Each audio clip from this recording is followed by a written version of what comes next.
Assalamualaikum warahmatullahi wabarakatuh. Alhamdulillah, wassalatu wassalamu ala rasulillah. Segala puji dan puja kehadirat Allah subhanahu wa ta'ala, juga salawat dan taslim kepada Nabi besar Muhammad sallallahu alaihi wa ala alihi wa sahbihi wasallam. Kita coba lebih perdalam pemahaman tentang masalah doa ibadah. Yang pertama, Bapak Ibu sekalian, kalau Bapak Ibu berdoa diniatkan untuk Allah, dianggap ibadah. Contoh misalnya ada orang berdoa bukan karena ibadah, dia berdoa karena terpaksa, takut sama orang, atau dia berdoa tapi ragu-ragu, benar nggak sih doa ini bisa memberikan solusi? Ini tidak dianggap ibadah. Ya, kapan dia dianggap ibadah? Kalau seandainya kita betul-betul niat untuk menjadikannya pendekatan diri kepada Allah. Saya kasih ingat lagi contoh pernah saya sebut pada pertemuan yang lalu. Kalau Bapak Ibu lagi ngantuk, kemudian Bapak Ibu bilang, saya wudhu aja deh. Wudhunya niatnya dalam hati untuk apa?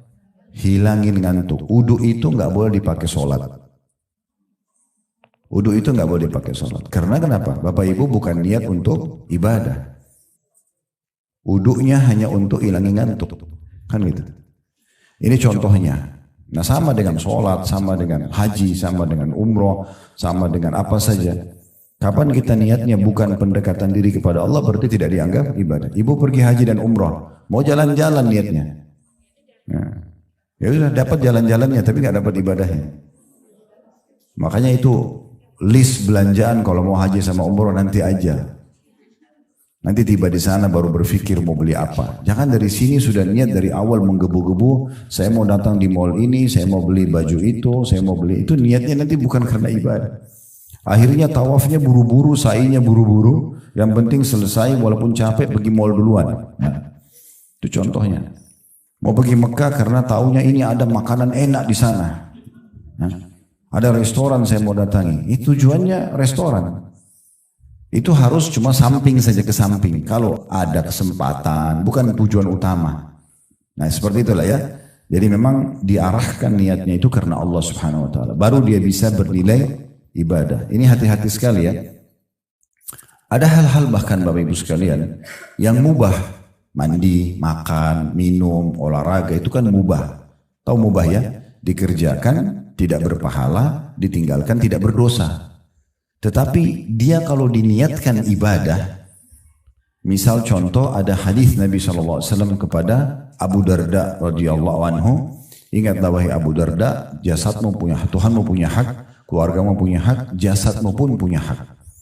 Kalau ibu dan bapak sekalian makan, minum, bukan hanya sekedar menghilangkan lapar, niatnya memang untuk memberikan hak badan, berubah dia.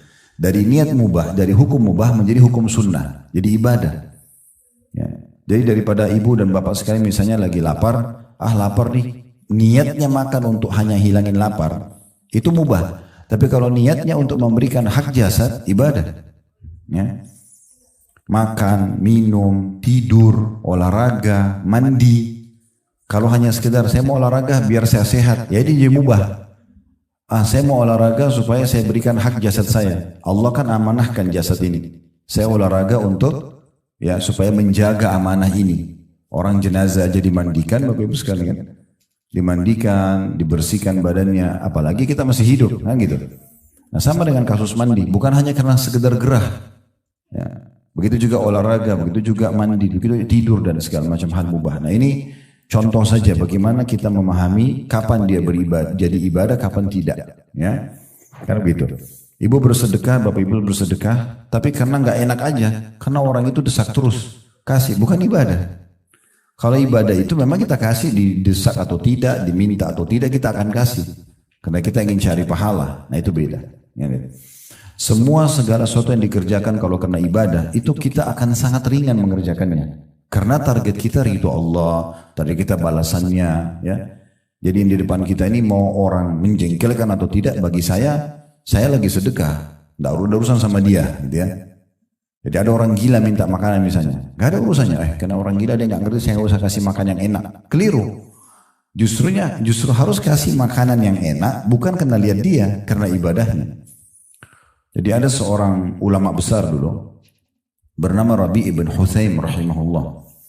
Dia lagi makan, dibuatin makanan mewah sama istrinya. Waktu itu dinamakan halwa. Beda sama halwa sekarang. Halwa itu orang Arab artikan manisannya, sesuatu yang manis Bapak Ibu sekalian. Nah tapi Rabi ibn Huthaim ini di masa itu atau istrinya buatin dia makanan halwa karena dia nggak rewel, dia nggak pernah minta macam-macam gitu. Istrinya juga nggak enak, istrinya masakin yang enak. Itu bumbu-bumbunya mahal, buatnya lama, hampir suruh adonan kacang, segala jenis kacang-kacangan waktu itu, madu, segala macam diaduk jadi satu dan lama sekali buatnya. Dia lagi duduk, istrinya suruh anaknya keluarin makan halwa itu. Makanan yang mewah itu. Biasanya waktu itu dimakan sama para pembesar-pembesar negara lah gitu ya. Nah, kebetulan dia punya 2 orang murid lagi duduk sama dia ngobrol nanya-nanya masalah hukum. Begitu dihidangkan, halwa itu sudah dipotong-potong. Dia mau jamah, tiba-tiba ada yang ketuk pintu rumahnya. Maka Rabi ibn Huthaim rahimahullah tunjuk anaknya, suruh buka, coba buka pintu. Lihat siapa yang di depan situ. Begitu dibuka, ternyata orang gila. Bajunya berantakan, kotor, tidak pakai sendal. Maaf, dalam kisah ini bahkan diceritakan pemandangan yang kurang baik lah ya. Terus dia minta makanan, kasih isyarat tangan. Uniknya Rabi ibn Huthaim suruh ambil makanan itu, halwa itu dikasih ke orang gila itu.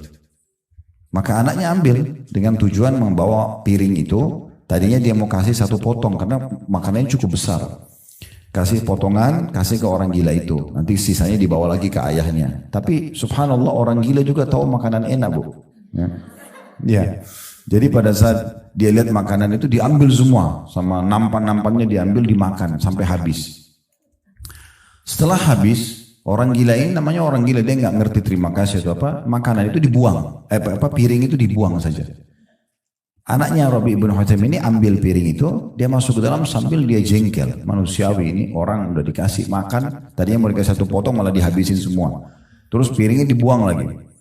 Lalu anaknya ini datang kepada ayahnya Rabi ibn Huthaim lalu berkata, wahai ayahku, semoga Allah selalu jaga Anda. Tadi itu kan yang minta orang gila. Dia tidak tahu nilainya makanan itu.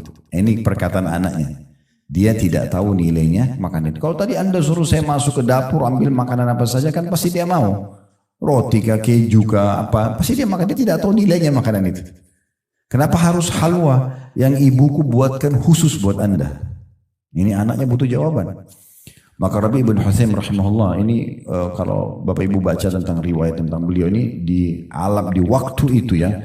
Di kalangan para tabi'in dipanggil sebagai alimnya ulama. Jadi orang kalau sudah mulai rasa lemah imannya di Irak itu datanya ke Rabi ibn Huthaim ini. Karena bicaranya surga, neraka, kuburan, kematian gitu-gitu terus. Ya orang kalau datang itu dinasihatin terus tentang masalah akhirat. Sehingga mereka ternetralisir imannya itu. Intinya dia mengatakan begini, wahai anakku, kalau seandainya tadi orang gila itu tidak tahu nilainya makanan yang kita kasih, Allah tahu nilainya. Lalu dia membaca firman Allah SWT, lan tanalu birra hatta tunfiqu mimma tuhibbun. Kalian tidak akan mendapatkan maksimal balasan pahala dari Allah sampai kalian menginfakkan apa yang paling kalian cintai. Nah, Rabi ibn Huthaim sini memberikan pelajaran kepada kita. Beliau tidak melihat lagi siapa yang terima, tapi bagaimana saya memberikan untuk Allah. Kisah yang lain adalah Sa'id bin Musayyib rahimahullah, juga Abdullah bin Mubarak dan banyak ulama-ulama tabi'in yang lain. Mereka itu hampir setiap hari tidak nunggu orang yang datang minta Bu, Bapak sekalian. Mereka ingin meraih pahala terbesar dalam sedekah. Apa itu? Jemput bola. Kita yang merasa butuh dengan sedekah itu. Kalau Bapak Ibu niatkan ibadah, kita akan terus mengejarnya. Sholat itu kita nggak mau ketinggalan, kita haji umroh nggak mau ketinggalan, apa saja nggak mau ketinggalan. Kita mau selalu yang pertama mengerjakan karena kita ingin mengejar keutamaannya. Nah seperti itulah ya. Maka ini juga jadi poin penting. Mereka selalu membungkus setiap hari harta mereka, lalu mereka keluar mencari orang-orang yang mau menerima sedekah. Jadi dia merasa dia lebih perlu kepada orang miskin daripada orang miskin perlu kepada dia. Perhatikan bedanya. Kalau kita nggak niat ibadah, kita merasa siapa sih orang ini minta-minta terus? Atau kadang-kadang kita masih negosiasi sama syaitan, nggak usah kasih, ini orang masih mampu. Itu karena tidak niat ibadah. Kalau ada ibadah nggak ada urusannya, nggak ada urusannya. Maka setelah mereka memberikan sedekah mereka dengan cara mengantarnya, kalau kita sekarang ke yayasan sosial, ke rumah-rumah orang miskin, kita yang dirasa perlu. karena mau ngejar keutamaannya. Maka dia setelah memberi, mereka setelah memberi, mereka tersenyum lebar sambil mengatakan kepada murid-muridnya, lihatlah orang-orang ini membawa pahala-pahala, membawa aset-aset sedekah kami, ketimbangan amal kami tanpa diupah sedikit pun. Fahami maksudnya ya? Jadi mereka ini sudah berpikir, persepsinya kalau ibadah itu, ini sekarang sedekah yang saya kasih, mungkin uang 1 juta rupiah yang kita kasih, secara hitung-hitungan ada 1 juta rupiah diambil sama dia. Lalu dipakai untuk kebutuhannya, untuk anaknya, untuk dia segala macam. Tapi nilai 1 juta itu dibawa ke timbangan amal. Dan harus melalui mereka ini. Kan kita sedekah dulu baru bisa sampai ke timbangan amal kan. Orang kalau niatnya ibadah begitu. Dia berpikir, saya bagaimana sampaikan pahala saya sana. Nggak penting siapa yang terima. Akhirnya mereka mengejar itu. Nah itu makna ibadah gitu ya. Orang kalau sudah paham ibadah ini beda sekali pemikirannya. Karena dia merasa perlu dengan ibadah itu. Kenapa kita sekarang masih malas sholat malam, masih malas sholat duha, masih malas ini tunda-tunda baca Quran. Karena kita nggak anggap itu ibadah. Kita nggak anggap ini ada yang kita bisa dapatkan nih. Kalau ini ibadah nggak mungkin. Baca keutamaannya, oh ternyata yang besar, kita akan berlumba-lumba untuk mengejar dari ibadah ke ibadah yang lainnya. Nah itu makna ibadah lebih dalam seperti itu. Ya. Makanya didefinisikan oleh sebagian ulama, ibadah itu adalah semua perkataan, perbuatan, bisa ditambahkan juga niat dan fikiran. Ya. Yang diperintahkan dan dicintai oleh Allah. Semua perkataan, perbuatan, ya, niat dalam hati dan fikiran yang diperintahkan dan disukai oleh Allah. Kita bisa lakukan ibadah itu tentunya. Ya, seperti itulah. Asy-Syu'bi berkata rahimahullah, seorang ulama yang lain, siapa yang menganggap bahwasanya siapa yang tidak menganggap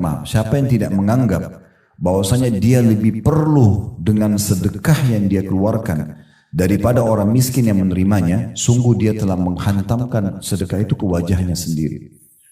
Ya, siapa yang tidak menganggap dia lebih perlu dengan sedekah itu yang diberikan ke fakir miskin, dia balik tuh seakan-akan orang miskin yang butuh sama dia. Dan kali ini siapa yang menganggap dia lebih perlu terhadap sedekah itu daripada orang yang menerimanya, maka dia seperti sedang menghancurkan amalnya, dia sedang menghantam amal itu, sedekah itu ke wajahnya sendiri. Jadi pekah sekali. Antara itu ibadah dengan bukan ibadah itu hanya sedikit sekali perbedaannya. Karena itu ini penting sekali untuk digarisbawahi. Ya. Jadi kalau Bapak Ibu doa karena terpaksa, karena tidak enak, karena mau dilihat orang, karena mau dipuji orang, selesai urusannya, nggak ada pahalanya. Itu mimpi aja. Ya, betul-betul ada orang, tidak ada orang, kita merasa perlu dan butuh. Nah gitu. Dan butuhnya kepada Allah, itu baru ibadah. Ya. Jadi baca Quran, sholat, segala macam, kejar keutamaannya. Kejar ibadahnya yang dijanjikan kepada kita gitu. Nah itu yang dimaksud di sini.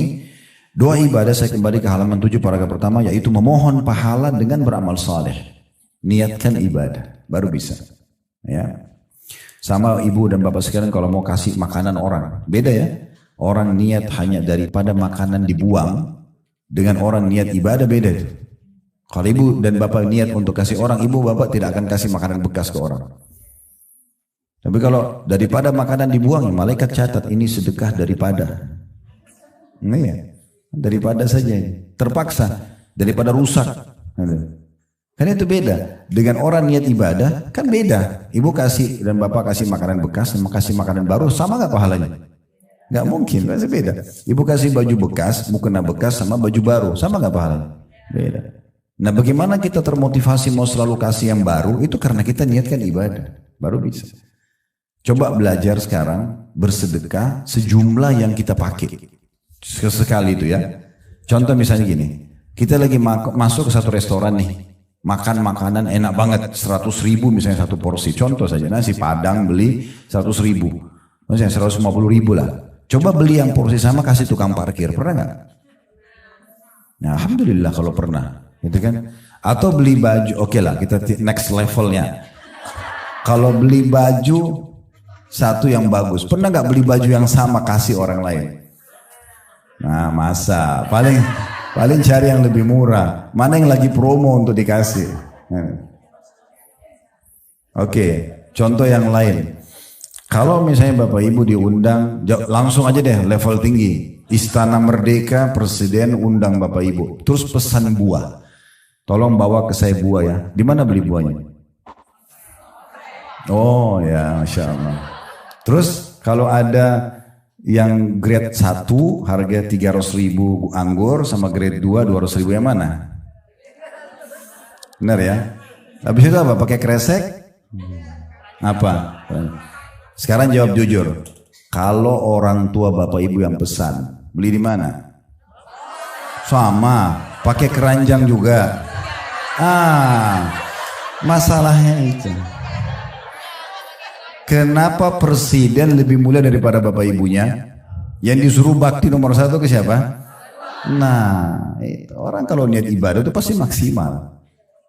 Mulai sekarang kasih orang tua itu pakai keranjang, cari yang terbaik, variasikan gitu. Oh, baru ya. Nah itu beda. Itu contohnya. Jadi ini dikatakan oleh satu orang ulama lain, namanya Urwah bin Zubair rahimahullah. Ini ulama tabi'in luar biasa. Dia bilang, janganlah seseorang di antara kalian bersedekah, dia keluarkan di jalan Allah apa yang dia malu kasih kepada pemimpin satu kaum. Paham gak? Saya ulangi lagi, dia bilang, janganlah seseorang dari kalian bersedekah, umum saja kepada orang miskin, kepada keluarga, kepada orang tua. Jangan kasih mereka apa yang kalau kita kasih ke pemimpin satu kaum, kayak raja atau presiden, kita malu kasih dia. Harusnya sama semua, karena niatnya karena ibadah. Dan ini masalahnya. Orang kalau niat ibadah itu beda. Pasti dia akan kasih yang terbaik, karena bagi dia targetnya bukan penerima, tapi bagaimana dia maksimal dapat pahalanya. Kalau kita kasih pemimpin kaum nasinya mewah banget, tumpeng dan segala macam, kasih orang miskin nasi sama tempe, ini sama-sama sedekah. Tapi ini pahalanya besar, ini pahalanya kecil nanti. Padahal sebenarnya kita mampu memberikan yang terbaik. Yang orang-orang mampu itu sudah biasa makan mewah. Kalau bapak ibu mau pahalanya besar, kasih orang miskin tuh makanan mewah, karena mereka belum pernah makan itu. Kasih baju yang bagus, gitu kan? Kasih mukena yang bagus, kasih apa segala macam yang bagus. Nah gitu. Ya, kadang-kadang begitu soalnya ada orang-orang dia menganggap remeh tentang masalah ini, padahal sebenarnya target utamanya ibadah, berarti bagaimana maksimal dapat pahalanya di sisi Allah. Tidak penting siapa yang menerima. Nah seperti itulah. Itu di potongan pertama itu. Jadi memohon pahala dengan beramal saleh. Di sini diucapkan seperti mengucapkan 2 kalimat syahadat dan melaksanakan tuntunan-tuntunan 2 kalimat syahadat tersebut. Jadi 2 kalimat syahadat bukan hanya sekedar orang mau masuk Islam, ya. Kita pun punya zikir 2 kalimat syahadat. Contoh di tahiyat baca 2 kalimat syahadat enggak? Ya. Terus muadzin setiap azan 2 kalimat syahadat kan? Dan sunnahnya kita mengucapkan yang sama.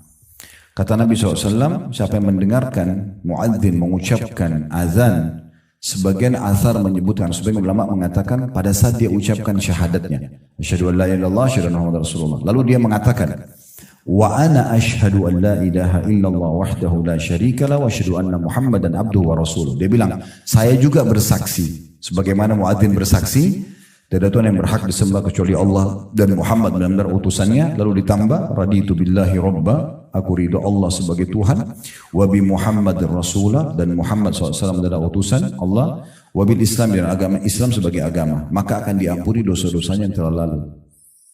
Hanya dengan mengucapkan seperti yang diucapkan oleh muadzin itu syahadat lagi gitu kan. Nah, pengucapan syahadat ini supaya dia nilai ibadah bukan hanya sekedar sebuah rutinitas. Tetapi bagaimana kita niatkan memang memahami apa kandungan maknanya. La ilaha illallah berarti la ma'budu bihaqqin illallah, tidak ada Tuhan, tidak ada pencipta, pemilik, penguasa alam semesta ini kecuali Allah, sehingga kita hanya bergantung, hanya cinta, hanya takut semua karena Allah Subhanahu wa taala. Itu maknanya. Dan Muhammad Rasulullah betul-betul menjadikan beliau sebagai idola, suri tauladan, mengikuti semua ajarannya, meninggalkan larangannya. Nah, itu makna daripada konsekuensi baru syahadatnya bisa bermakna ibadah.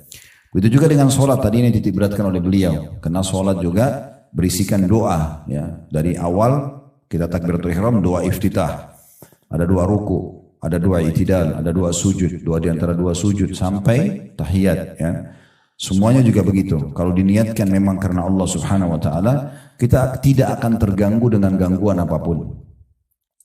Disebutkan para sahabat, para tabi'in, Bapak Ibu sekalian, itu kalau mereka sholat, digambarkan ya, umumnya mereka hampir sama, kalian sudah paham. Maka mereka tegak seperti kokohnya pohon kurma. Bahkan seseorang di antara mereka disengat ya, oleh lebah di dahinya sampai berdarah tapi tidak bergerak. Ya. Ada di antara mereka sahabat Nabi lagi jaga malam hari.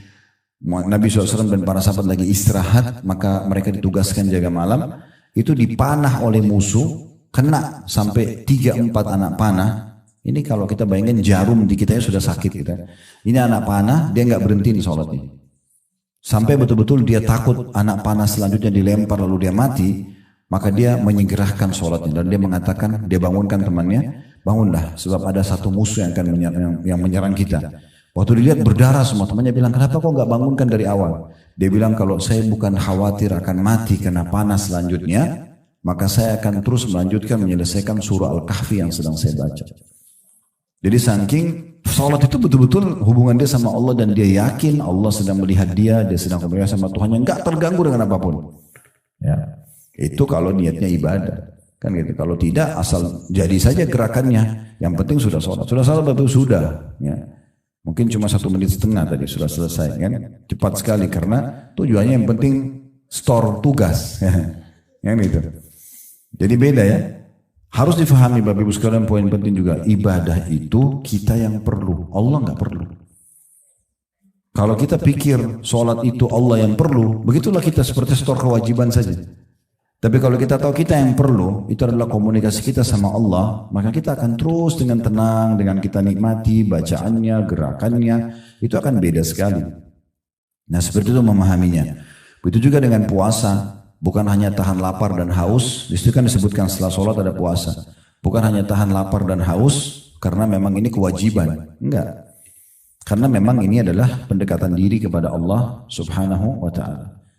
Ibu dan bapak sekalian kalau mau sampai level lebih tinggi lagi, ya, kita beribadah bukan lagi tujuannya mengejar keutamaannya. Itu level paling tingginya. Tapi sebagai tanda syukur kepada Allah.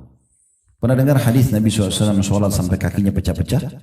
Terus Aisyah katakan, ya Rasulullah, kenapa anda sholat begini? Padahal sudah diampuni dosa yang lalu dan akan datang. Apa kata Nabi? Afala akunu abdan syakura. Bukankah aku pantas menjadi seorang hamba yang bersyukur? Kenapa Nabi bukan bilang, saya supaya dapat keutamaan sholat malam dong? Saya supaya masuk surga. Kenapa Nabi gak bilang itu? Karena bukan itu lagi level Nabi. Levelnya Nabi, saya ibadah ini karena saya sudah syukur kepada Allah. Allah kasih saya hidup, Allah kasih saya makanan, sudah syukur. Jadi semua ibadah itu kalau mau level tertingginya kita kerjakan bukan lagi cuma mengejar keutamaan, tapi karena itu betul-betul rasa syukur kita kepada Allah. Nah di situ puncaknya itu. Sehingga kita bersedekah, kita sholat, kita puasa maksimal, kita betul-betul enjoy, menikmati itu. Kata Abu Darda radhiyallahu anhu, kalau bukan karena menahan nikmatnya dahaga di saat puasa, saya tidak berharap hidup sesaat pun. Mereka nikmati tuh hausnya puasa itu. Karena pendekatan diri kepada Allah subhanahu wa ta'ala. Begitu. Jadi kalau ibadah seperti itu keadaannya. Sama dengan zakat. Kalau kita peduli sebagai itu adalah sebuah ibadah, kita akan betul-betul detail menghitungnya, menentukan waktunya. Bahkan betul-betul ya tidak mau kurang. Kalau perlu kita lebih sehingga tidak salah dalam hitungan. Gitu kan. Itu juga dengan haji. Bukan hanya sekedar mau dipanggil sebagai ibu haji atau pak haji. Ya, tapi betul-betul akan ya dikerjakan karena Allah. Bahkan para kaum salaf itu mereka pergi haji, pergi umrah, pulang kebanyakan orang tidak tahu.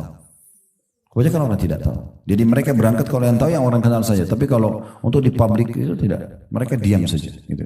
Jadi antara mereka seperti kalau pernah dengar namanya Atha bin Abi Rabah, itu ulama besar tabi'in di Mekah.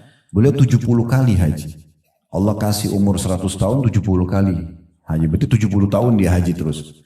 Itu bukan dari dia ceritanya ya, bukan dia cerita. Orang-orang tahu karena hampir setiap tahun melihat dia baru disampaikan. Atha bin Abi Rabah begini. Jadi memang mereka kerjakan ibadah. Beda ya. Kalau bapak ibu lagi ibadah ditanya orang, jawab. Kemana aja bu selama ini? Saya sempat ke rumah 2 kali nggak datang. Oh ya saya lagi umroh. Nggak apa-apa. Kan ditanya. Yang masalah tidak ditanya cerita. Kamu tahu nggak kemarin saya umroh 2 kali loh. Saya sudah haji 7 kali loh.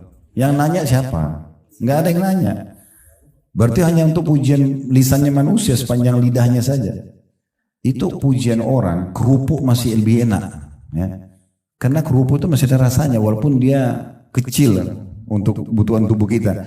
Daripada ucapan orang kamu hebat ya, kamu dermawan. Terus dapat apa? Badan nggak tambah gemuk, nggak tambah cantik, nggak tambah kaya, nggak ada. Tapi ada orang kejar itu subhanallah. Puas dengan pujian orang. Apa yang mau didapat? Ya. Gak penting sekali itu.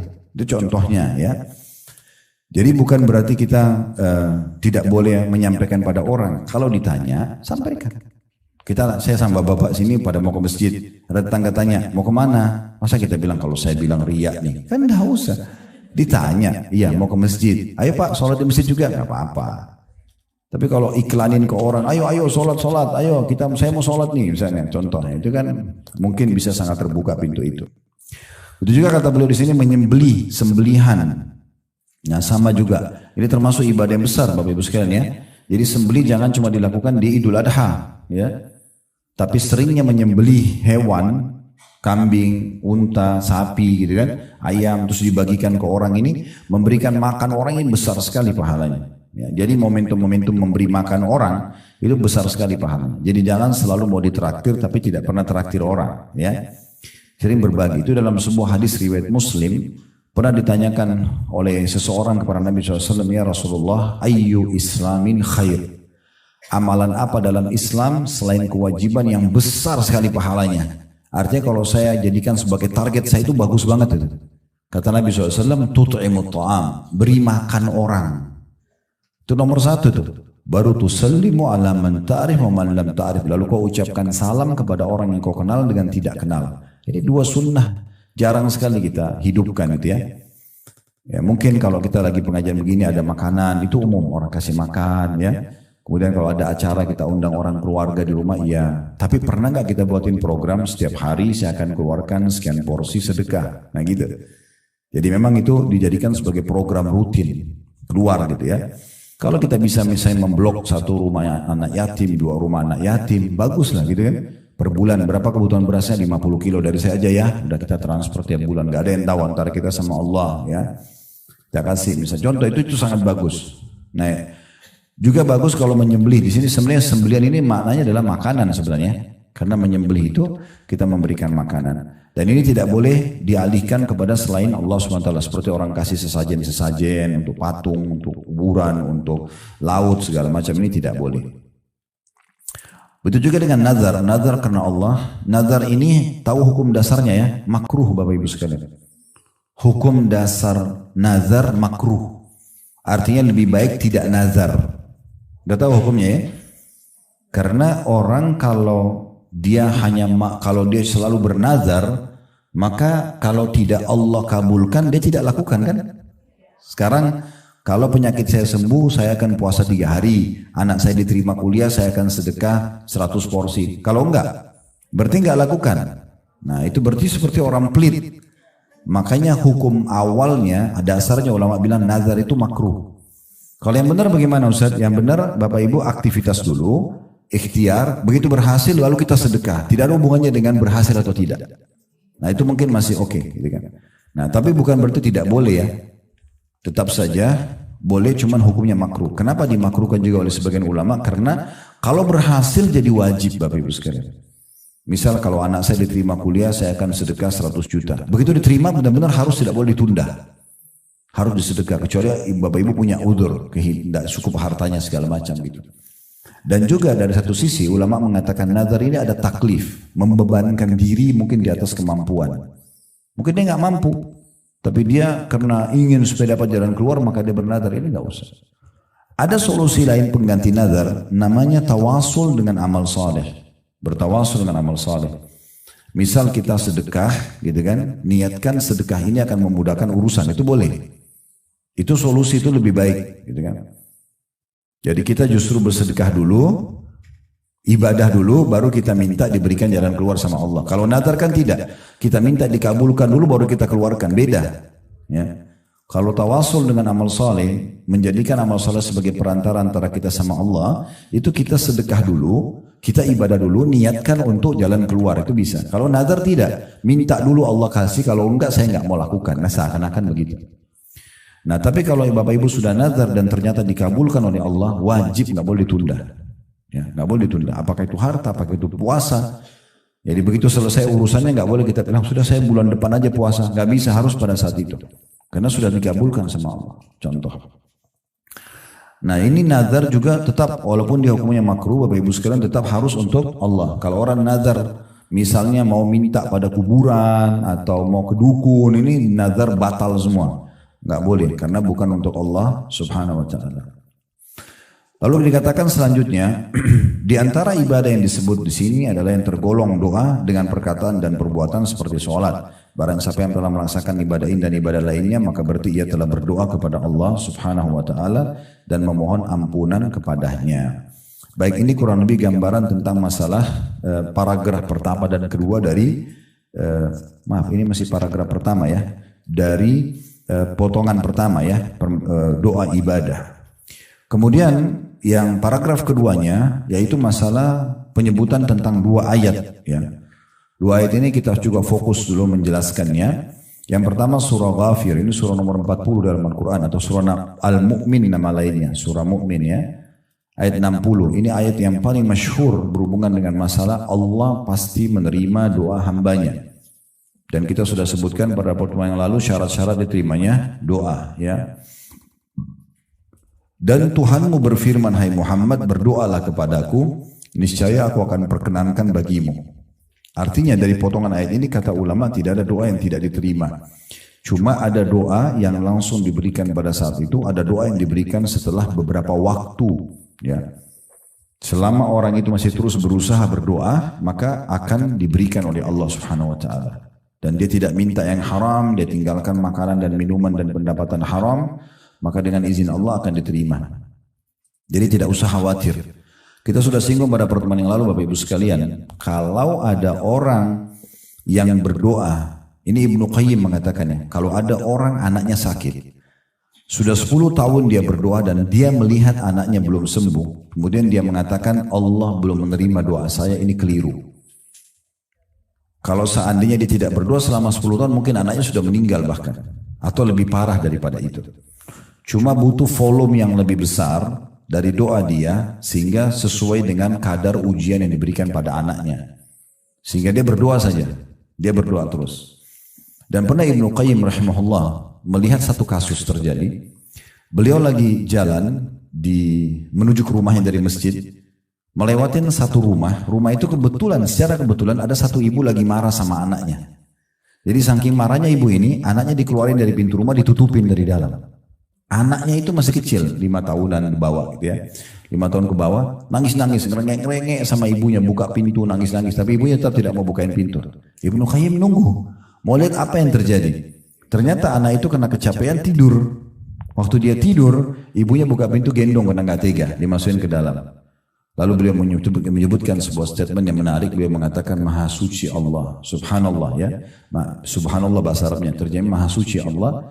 Andai saja setiap hamba melakukan seperti anak itu kepada Tuhannya, anak itu kepada ibunya, dia itu melakukan pada Tuhannya, terus dia merengek sampai dia ya sudah capek tertidur, gitu kan?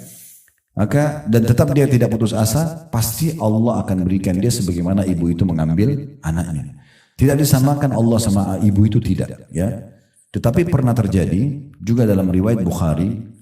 Nabi Muhammad SAW satu waktu dalam peperangan, Bapak Ibu sekalian, setelah memenangkan peperangan, ada satu ibu, tapi ini ibu orang-orang non-muslim ya, masuk dalam tawanan kaum muslimin.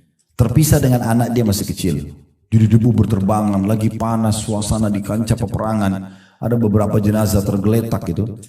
Nabi SAW sempat melihat ke satu arah, ada satu ibu. Ibu ini seperti lagi nyari anaknya. Beda dengan ibu-ibu yang lain. Mereka sebagai tawanan perang, mereka tenang, nanti akan minta apa disampaikan. Karena kalau tidak kan orang tawanan perang bisa terancam dibunuh dan segala macam. Tapi ibu ini tidak peduli dengan keadaan medan perang. Dia keliling-keliling nyari ada kelompok anak-anak kecil. Diangkat, digendong, dibalik, bukan anak dia ditaruh lagi. Begitu terus. Maka ini menarik perhatian Nabi. Nabi SAW bilang sama para sahabatnya, coba lihat ibu ini, perhatikan. Nah ternyata ibu itu setelah sekian anak yang diangkat dibalik-balik, baru ketemu sama anak dia. Begitu dia ketemu anaknya, dipeluk anaknya di medan perang, dia tidak peduli ini debu kah, panas kah. Seperti ibu baru dapat anaknya dan ini di medan perang, kemungkinan besar anaknya ikut mati. Gitu. Ditemukan sama dia. Lalu kemudian dipeluklah dengan sahabat. Sahabat semua saksikan, seorang ibu sama anaknya wajar gitu ya. Tapi uniknya dia lupa kalau dia di kancah peperangan, dia lupa kalau dia tawanan perang, yang penting anaknya sudah didapat. Lalu Nabi SAW bilang, Saya mau tanya satu hal. Kalau seandainya kita nyalakan api, kemudian kita suruh api unggun nih, kita suruh ibu itu lempar anaknya ke api. Apakah ibu itu akan lempar anaknya? Ya, serentak para sahabat jawab, tidak ya Rasulullah. Gak mungkin, apalagi setelah dia temukan hidup di medan perang, gitu kan? Maka di situ pesan Nabi SAW, ketahuilah demi zat yang jiwaku dalam genggaman, maksudnya demi Allah, sungguh Tuhan kalian Allah lebih sayang kepada kalian daripada ibu itu pada anaknya. Allah nggak mau kita celaka, Allah nggak mau kita susah, Allah nggak mau kita masuk neraka, nggak mau Allah mau kita selamat, kita mau bahagia. Tapi Allah kasih jalannya, caranya, ibadah, ikhlas, ya, berbagi dan seterusnya itu semua akan diberikan jalan keluarnya. Nah seperti itulah. Itu potongan pertama ayat, berdoalah kepadaku aku akan perkenankan. Jadi tidak ada doa yang tidak diijabah dan harus bijaksana Bapak Ibu sekalian ya. Bayangkan sekarang hajat-hajat kita harian dengan ada hajat mungkin doa yang pernah kita panjatkan tapi belum kita terima. Kira-kira mana yang lebih banyak?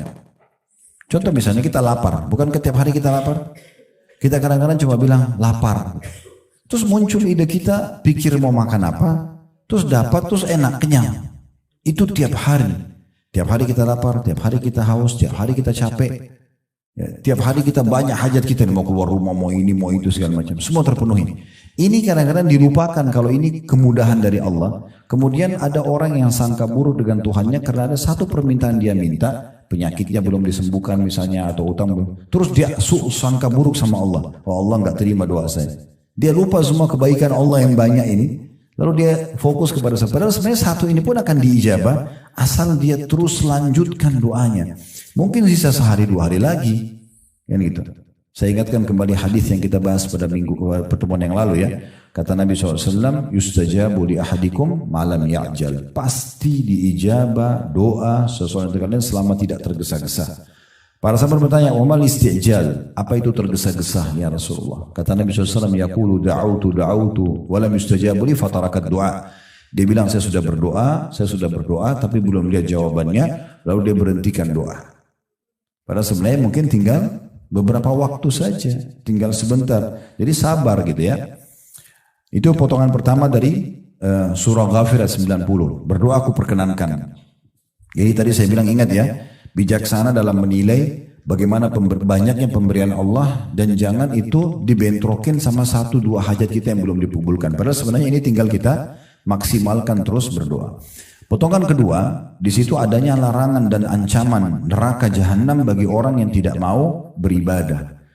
Di sini sebagian ulama tafsir menerjemahkan sesungguhnya orang yang menyombongkan diri dari menyembahku itu kembali kepada potongan awal ayat. Kan Allah bilang berdoalah aku akan perkenankan. Berarti yang sedang Allah ancam neraka sini orang kalau tidak mau berdoa. Sombong dia. Gak butuh sama Allah gitu ya. Nah seperti itulah. Terakhir dalam potongan ini adalah firman Allah SWT Al-An'am 162-163 yang memang kita disuruh mengikhlaskan semua karena Allah Subhanahu Wa Taala. Kapan mau bernilai ibadah harus semua karena Allah. Sudah kita kasih contoh-contoh tadi di awal ya. Jadi kita tidak butuh pujian makhluk, kita nggak perlu tahu siapa yang menerima sedekah kita, yang penting kitanya mengejar target yang sudah dijanjikan oleh Allah Subhanahu Wa Taala. Itu yang dimaksudkan dalam surah Al-An'am 162-163. Baik, kita akan masuk ke doa permohonan. Ya. Tapi ini benar sudah mau 1:30. Saya jam 2 ada taklim lagi. Ya. Baik. Doa permohonan di halaman 9 ya, yaitu doa yang memohon sesuatu yang bermanfaat, yakni yang memberi manfaat bagi pemohon, atau yang menghindarkan dari bahaya, atau meminta hajat-hajat. Ya. Jadi di sini kalau Bapak Ibu ada hajat, disembuhkan penyakitnya, selamatkan dari mara bahaya, ditambahkan rezeki dan segala macam, itu dikenal dengan doa masalah atau doa permohonan. Dan doa permohonan dirincikan atau rinciannya sebagai berikut. Yang pertama, apabila permohonan ini terjadi dari seorang hamba kepada hamba yang lain yang masih hidup, mampu dan ada di hadapannya, maka tidak termasuk kesyirikan seperti berilah saya air minum, atau wahai fulan berilah saya makanan, atau seumpamanya atau seumpama itu, atau seperti itu ya. Maka itu tidak menjadi masalah ya. Jadi maksudnya Boleh nggak kita bilang tolong bantu saya bayarin utang kepada manusia? Boleh nggak dok berikan saya obat yang terbaik misalnya? Nah, itu namanya kan masalah permohonan juga ya. Tapi yang seperti ini masih boleh kalau syaratnya tadi minta kepada orang yang masih hidup, bukan jenazah di kuburan ya. Kemudian orang itu mampu untuk membantu kita dan juga masih ada di hadapan kita. Nah itu baru boleh. Dan itu pun masih di alam manusia. Minta minum, minta pekerjaan, minta makan ya. Dan seterusnya. Oleh sebab itu Rasulullah SAW bersabda, Man sa'ala billahi fa'atuhu. Barang siapa yang meminta kepada kalian dengan menyebut nama Allah, maka berilah dia.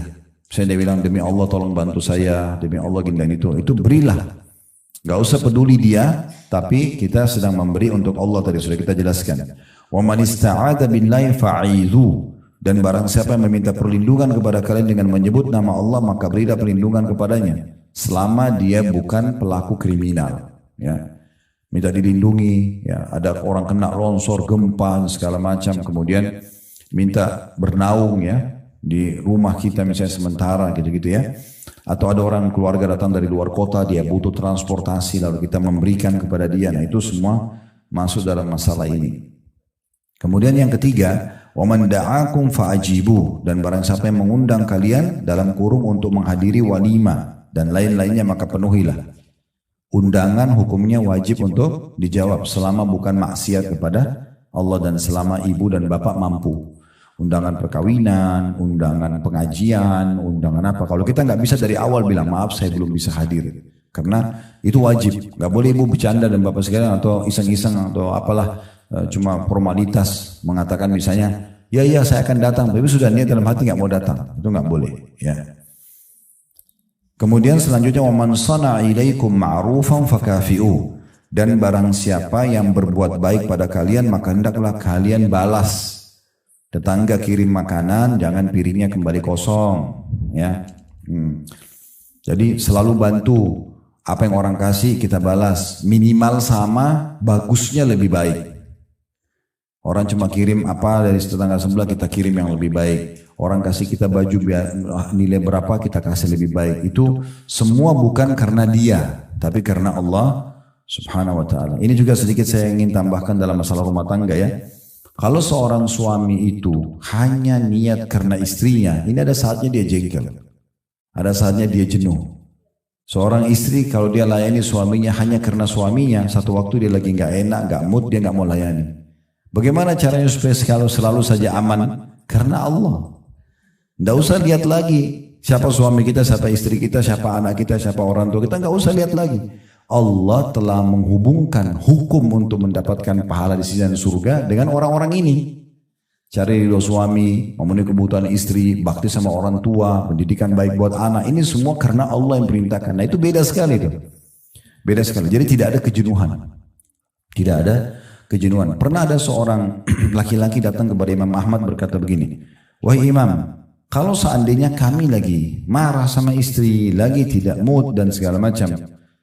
Tetapi dia membutuhkan biologis. Apakah kami dapat pahala kalau kami tetap menggauli mereka? Kata Imam Ahmad, ya kamu bisa niatkan untuk memberikan hak dia atau niat untuk mendapatkan keturunan. Dilarikan ke ibadah. Udah beda kasusnya. Begitu juga seorang wanita pernah datang kepada Aisyah mengatakan sebaliknya, ya wahai Ummul Mukminin, kalau kami lagi jengkel, lagi marah sama suami gitu, apakah kami tetap wajib menjawab ajakannya untuk biologis? Kami lagi nggak mau. Dosa nggak kalau enggak? Kalau enggak layani? Kata Aisyah, iya. Kalau kalian berada di atas unta, sudah mau jalan, kalau ibu-ibu sekarang sudah di mobil, sudah mau pergi acara mana, dipanggil oleh suami, tetap wajib jawab. Terus bagaimana poinnya? Ya niatnya karena ibadah. Tadi keluarnya itu, ya, itu karena bukan niat ibadah. Ya. Baiklah, selanjutnya. Siapa yang berbuat baik padamu maka hendaklah kamu balas. Kemudian fa in lam tajidu ma tukafi'unahu fad'u lahu hatta taraw annakum qad kafa'tumuh. Dan kalau kalian tidak mendapatkan sesuatu yang bisa kalian balaskan dari kebaikan dia, maka doakan dia, balas dengan doa sampai kalian merasa bahwa kalian telah membalas kebaikannya. Terus doakan sampai seakan-akan kita sudah puas untuk memberikan sesuatu balasan kepada dia, ya.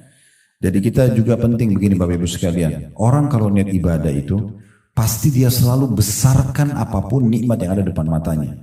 Dia besarkan. Orang kasih dia cuma sepiring nasi, dia akan mengenang seumur hidupnya itu. Dibesarkan itu, tidak dianggap remeh, ya. Jadi memang seperti itu. Orang kalau mau niatkan ibadah seperti itu.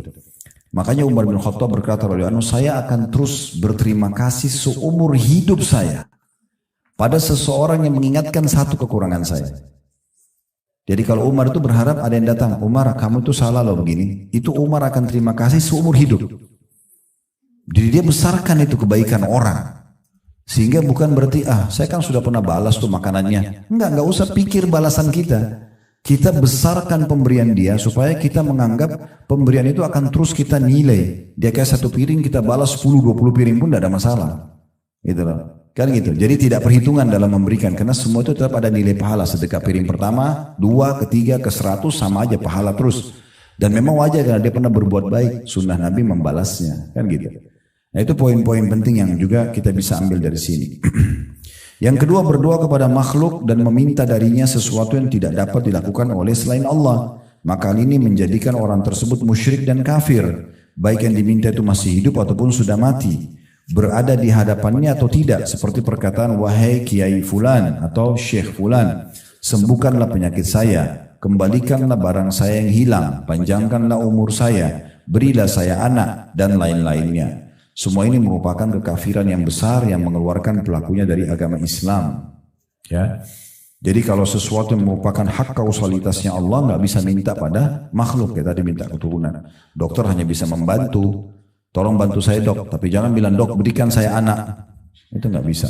Karena itu yang bisa memberikan hanya Allah Subhanahu wa taala gitu. Allah berfirman dalam surah Al-An'am ayat 17, "Wa iyyamsaska Allah bidurrin fala kashifa lahu illa hu, wa iyyamsaska bi khairin fa huwa ala kulli syai'in qadir." Jika Allah menimpakan suatu kemudaratan kepadamu, maka tidak ada yang menghilangkannya selain diri dia sendiri. Jadi hanya Allah yang bisa mengeluarkan. Kalau kita sakit, yang ciptakan kita Allah, yang ciptakan penyakit Allah, yang bisa sembuhkan hanya Allah. Ya. Dan jika dia mendatangkan kebaikan kepadamu, kalau Allah sudah menjadikan itu sebagai rezeki kita, maka dia maha kuasa atas tiap-tiap segala sesuatu. Tidak ada yang bisa menghalangi. Kalau itu rezekinya Bapak Ibu, tidak ada yang bisa menghalangi kalau Allah sudah kasih. Walaupun satu dunia tidak ingin itu sampai kepada kita. Ini dalil tentang masalah tidak bolehnya memohon yang merupakan hak kausalitasnya Allah, hak sepenuhnya punya Allah, minta keturunan, sembuh penyakit dan segala macam, atau dikembalikan barang hilang, itu tidak boleh dialihkan kepada makhluk. Juga Allah SWT berfirman dalam surah Yunus ayat 106 sampai 107, "Wala tad'u min dunillahi ma la yanfa'uka wa la yadurruk, fa in fa'alta fa innaka idzan minadh dhalimin. Wa in yamsaska Allah bidurrin fala kashifa lahu illa hu wa in yuridka bi khairin fala radda li fadli yusibu bihi man yasha'u min ibadi wa huwal ghafurur rahim." Dan janganlah kamu menyembah apa-apa yang tidak bermanfaat dan tidak pula memberikan mudarat kepadamu selain Allah. Seperti orang pakai jimat, minta-minta pada kuburan, ya, para peramal-peramal, itu semuanya ya. Sebab jika kamu berbuat demikian, kamu minta-minta kepada selain Allah itu, maka sungguhnya kamu kalau begitu termasuk orang-orang yang zalim, maksudnya berdosa besar. Jika Allah menimpakan satu kemudaratan kepadamu, maka tidak ada yang dapat menghilangkannya kecuali Dia. Nah, di sini saya mau berbagi tipsnya. Kalau Bapak Ibu lagi ada ujian, maka jangan buru-buru menyalahkan yang kita anggap sebab. Tapi langsung introspeksi diri dulu. Karena semua ujian kalau datang, itu dalam bentuk teguran dari Allah. Apa saja? Maka yang pertama, astagfirullah. Lalu berdoa sama Allah, sholat taubat. Minta ya Allah, kalau permasalahan ini karena dosa hambamu, maafkanlah. Selesai itu sebenarnya. Tapi kita masalahnya cari tahu di kalangan manusia ini siapa penyebabnya. Lalu kita ribut, kita bertengkar, kita ribut. Tidak ada manfaatnya. Allah yang mendatangkan orang-orang ini sebagai penyebab untuk menjadi teguran buat kita. Kita harus lebih ke situ melihatnya. Karena di sini katakan jika Allah menimpakan satu kemudaratan kepadamu, maka tidak ada yang dapat menghilangkannya kecuali Dia. Dan jika Dia menghendaki kebaikan bagi kamu, maka tak ada yang dapat menolak karunia-Nya. Tidak ada yang bisa menghalangi itu. Dialah yang memberikan kebaikan itu kepada siapa yang dikehendakinya di antara hamba-hambanya, dan Dia yang maha pengampun lagi maha penyayang. Jadi sekali lagi saya ingatkan, kalau kita sehat, kita lagi banyak nikmat, yang ciptakan kita Allah, yang ciptakan nikmat itu Allah, yang bisa pertahankan hanya Allah. Minta dan bersyukur padanya, selesai urusannya. Makhluk akan Allah datangkan untuk memenuhi kebutuhan kita. Kalau kita sedang sakit, lagi ada musibah, difitnah orang dan segala macam, harta kita diambil, yang ciptakan kita Allah, yang ciptakan ujian itu Allah, yang bisa memberikan jalan keluar hanya Allah. Maka langsung introspeksi diri, muhasabah, salat, taubat, istighfar, selesai urusannya. Ya. Selanjutnya Allah SWT juga berfirman dalam surah Al-A'raf ayat 194 yang bunyinya innal ladzina tad'una min dunillahi ibadun amsalukum fad'uuhum falyastajibu lakum in kuntum shadiqin. Sesungguhnya berhala-berhala atau apapun yang kalian seru selain Allah itu adalah makhluk yang lemah yang serupa juga dengan kalian. Maka serulah berhala-berhala itu, lalu biarkanlah mereka memperkenankan permintaanmu jika memang orang-orang itu benar. Jadi maksudnya semua selain Allah makhluk. Kita sama malaikat sama, kita sama jin sama, kita sama matahari dan bintang-bintang sama, kita sama udara, sama air, semuanya sama. Ciptaan Allah, makhluk. Allah jadikan mereka fasilitas justru untuk mendekatkan diri kepada Allah. Ya, bukan kita minta-minta pada benda-benda ini. Kan gitu. Ini sayang sekali kalau orang tidak faham. Banyak orang di negeri kita ini, dalam sholat mereka mengatakan, Iyyaka na'budu wa iyyaka nasta'in. Hanya kepadamu ya Allah kami menyembah. Hanya kepadamu kami minta tolong. Habis salam minta kuburan sebelah masjid. Tolong sembuhin saya, tolong mudahin urusan saya, tolong mudahin jodoh saya, tolong bukain rezeki saya. Lalu mana komitmen tadi iyyaka na'budu wa iyyaka nasta'in ini? Ya. Dan Nabi SAW ajarkan kepada kita doa yang cara luar biasa dalam meminta kepada Allah. Kata Nabi SAW, minta segala sesuatunya pada Tuhan kalian sampai tali sendal kalian. Tali sendal minta sama Allah. Ini saya singgung waktu di awal kita bahas buku ini ya. Banyak orang kadang-kadang mau berdoa tapi yang dianggap besar saja. Itu pun kalau sudah mentok di manusia nggak bisa baru minta sama Allah. Ini sakit nih, pergi dokter 1 nggak sembuh, 2 nggak sembuh, 3 nggak sembuh, 30 dokter nggak sembuh baru sholat tahajud. Baru umroh minta doa di tawaf. Kenapa nggak dari awal sholat tahajud dan umroh? Baru nanti Allah mulain dokter dan resep yang cocok. Itu yang benar. Makanya nggak sembuh-sembuh, masalahnya nggak selesai-selesai gitu kan? Karena dia nggak kembali kepada Tuhannya Allah. Yang lainnya semua makhluk penyebab saja, gitu kan? Selanjutnya Allah juga berfirman dalam surah Al-A'raf 197, "Walladzina tad'una min duni la yastati'una nasrakum wala anfusahum yansurun." Dan berhala-berhala yang kamu seru selain Allah tidaklah sanggup menolongmu, bahkan tidak dapat menolong dirinya sendiri. Itu jimat-jimat, ya hati-hati ya. Saya pernah bahas masalah ini Bapak Ibu sekalian, waktu itu di Kemang ada satu pengajian, terus satu ibu keluar, dia liatin saya, Ustaz ini kalau seperti ini jimat bukan? Rupanya dia keluarin kayak satu map kecil warna biru, dibuka dalamnya ada kertas fotokopian. Betul saya buka saya sudah tahu itu jimat. Karena bahasa Arab huruf hijaiyah dibolak-balik, gambar pedang, gambar bebek, gambar apalah. Tidak pernah Nabi ajarin ini. Ya gitu, ditulis macam-macam. Untuk apa ini Bu katanya? Itu dibayar loh, mau 5 juta atau berapa? Kertas fotokopi gitu kan. Kemudian dia bilang ini untuk supaya saya suami langgeng. Memang ada hubungannya sama kertas itu? Wah, ada hubungannya. Berdoa sama Allah dan di alam manusia Allah sudah kasih. Mau pasangan suka sederhana kok. Tatapan matanya syahdu, lisannya santun, tangannya ramah, baik, tulus. Selesai orang suka gitu. Tidak usah lintas alam bawa foto ke dukun, suruh jin yang datang. Untuk apa? Kesyirikan kepada Allah. Itu kan lintas alam, penjahat dimasukin ke rumah, gitu kan? Itu kan tidak perlu semuanya. Itu contoh-contoh dan banyak sekali masalah ini. Saya juga pernah itu hari di puncak mampir di satu restoran. Mampir tidak sekali sama teman saya gitu. Dia kebetulan kenal pemilik restoran cukup besar. Kemudian saya sholat di musolahnya karena masjid cukup jauh dan kami lagi musafir waktu itu. Terus sholat. Begitu sholat di musola ada satu bingkai, mungkin seperti lukisan di belakang kita ini, tapi ditutup kain hitam. Di depan mihrabnya gitu. Terus saya curiga, saya panggil, Pak ini apa ini Pak? Oh ada orang di sini, orang pintar kasih. Untuk apa? Untuk laris usaha, saya bilang gitu. Dia bilang iya Ustaz. Coba buka Pak. Salah satu syaratnya gak boleh buka kain hitamnya itu. Nah, coba buka, saya tidak apa-apa, Bapak gak usah khawatir. Saya insya Allah jamin tidak apa-apa. Mungkin dia diancam kalau buka nanti kualat lah apa, Allahu a'lam. Buka, begitu buka, saya tahu tuh tulisannya. Subhanallah ini pernah terjadi juga di Irian waktu itu. Saya lagi dakwah ke sana. Ada satu pengusaha muslim di sana. Dia kena saya jelasin masalah jimat-jimat ini nggak boleh segala macam. Dia bilang, Ustaz bisa ke toko saya nggak? Tokonya Masya Allah laku memang gitu besar. Tapi ada satu di ruangan ayah dia. Dia bilang, Ustaz tolong lihat di belakang pintu kamar orang tua saya itu ada kertas. Itu kertas sudah butek banget, udah tua, coklat, udah sobek-sobek, udah lama. Ini saya curiga karena bahasa Arab dia bilang. Terus saya coba lihat, saya bukan ngomongin diri Bapak Ibu sekalian. Dari SD saya sudah belajar bahasa Arab. Tapi saya nggak tahu isinya apa. Bahasa Arab. Saya coba baca apa ini gitu. Bolak-balik saya. Ternyata setelah saya teliti mungkin cukup lama 15 menit mungkin. Itu bahasa Indonesia tapi diarabkan. Ya, makanya tidak saya temukan dalam bahasa Arab ini apa. Jadi waktu saya lihat itu di sana itu ini adalah nama 7 orang Ashabul Kahfi. Lalu disebut sama dia namanya dan nama nggak jelas juga, nama apa gitu. Dan ini nama anjingnya. Iya, siapa yang taruh di tokonya akan lari, siapa yang taruh di rumahnya tidak akan diganggu penjahat dan sebagainya. Ini khurafat semua. Apa punya kertas itu? Gak ada hubungannya sama sekali. Jadi hati-hati sekali ya. Jadi nggak perlu semua itu ya. Maka minta selalu kepada Allah Subhanahu wa taala. Tinggal mudah, alhamdulillah, wassalatu wassalamu, ya Allah tolong selamatkan saya dari orang ini. Ya Allah mudahkan bagi saya rezeki itu, selamatkan saya dari ini dan itu, kan bisa gitu. Saya ulangi ya.